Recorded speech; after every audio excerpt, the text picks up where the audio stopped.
topical affairs for you. So you ready? Right, let's get going. I've got a little intro jingle here, so it's got typically topical news.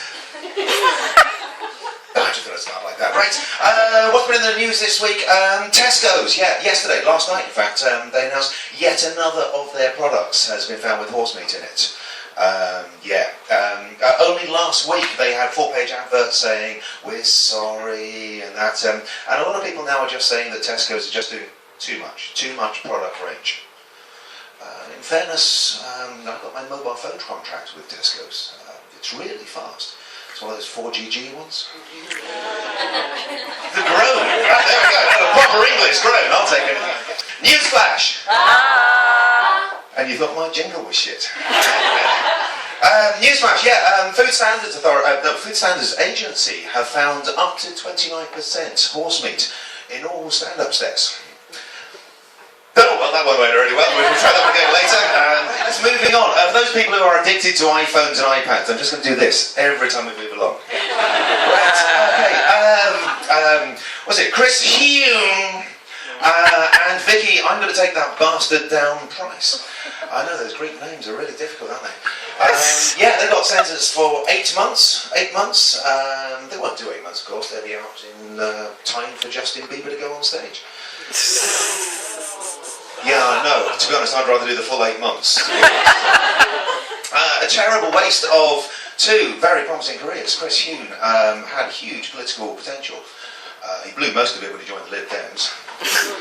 Oh, we like political, okay, fair enough. And Vicky Price, a very well-respected Greek economist. No, you don't hear that very often, do you? No, not at all. But in fact, Greek economists are actually I'm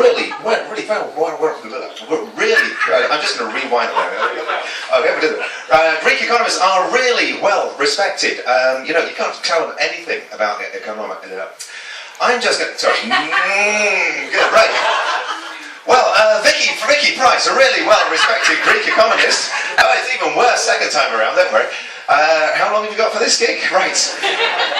Let's come back to Vicky Price. Newsflash! Food Standards Agency has found up to 29% horse meat. No bollocks. No, they found that too. That was in IKEA last week. Food Standards Agency, in fact. I'm going to get it right. Sorry, just stick with me on this. It will get better. This guy's trying to commit suicide over here. Right. Food Standards Agency have found up to 29% horse in all Greek austerity measures. You've got a home crowd in. The Greek stuff is not going down well. Okay, moving along. Great stuff. I trained on patio doors. Right, where are we? Oh, the Queen! She's been really ill. She's cancelled a few engagements this week, and last week she spent several days in King Edward VII Hospital. It's a really famous hospital. It's famous for its royal patronage and its potatoes. Really posh ones, according to commentators. Oh, thank you, sir. Right, next to a pun, I'm going to put the microphone on you. You're the only one who got it, right. Brilliant.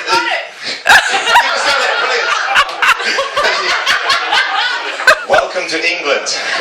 I'm sorry, my English is not very good looking. Right, so where were we? Oh yes, the Queen. She's ill. All the staff there at the hospital had to be thoroughly briefed on royal protocol. Because apparently whenever you address the Queen, it's ma'am as in bedpan, and not ma'am as in I need my Imodium. Really going very well tonight, I think. Marvellous. Okay. Right. Woo! Oscar Pistorius. Oh, you just know this is going to be tasteful, don't you? Right. No, apparently, there's in the paper this week, a friend of his said that he was close to suicide. I believe it's because he's lost all of his sponsorship. Totally missed opportunity for toilet duck. That's beyond pun. That's now, we're down below Chilean miners here. Right. Groupon. You don't like Groupon? Oh, right. Groupon CEO and founder, Andrew Mason, was fired from Groupon. Did you hear this? Yeah. Apparently all he'd done, it's quite ironic, was he'd arranged a 70% discount Unfortunately, it was on the price of the Groupon jet. They informed him by email 5 times a day, every day, for 2 months. Newsflash! Food Standards authorities have found up to 29% of spam folders contain Groupon vouchers. That's all from your topical news, presented by Alastair Sadler.